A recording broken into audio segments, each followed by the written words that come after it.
सेहीपरि nail polish अत्यंत क्षतिकारक एवं या द्वारा बहु प्रकार रोग होता है। कारण नेल पॉलिश रे एसीटोन, ब्यूटाराइल एसीटेट, नाइट्रोसेलुलोज, सालवेंट्स प्रभृति केमिकल मिसी थाए।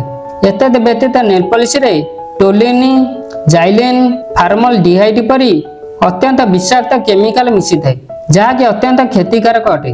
नेल पॉलिश द्वारा नेल वेनोलामास कभर होता है, जहाँकि शरीर में कैंसर संभावना को वृद्धि कराई एवं सब नेल पॉलिश लगाइले नखर थिबा क्यूरेटिन उपर पिगमेंट केमिकल प्रभाव पकाई एवं यह नखर रंग बदलाई देइथे एवं नख निजर प्रकृत रंग हराई धीरे धीरे हलदिया देखा जाइथे। एतद व्यतीत मनुष्यर नख मनुष्य शरीर दर्पण सदृश अटे।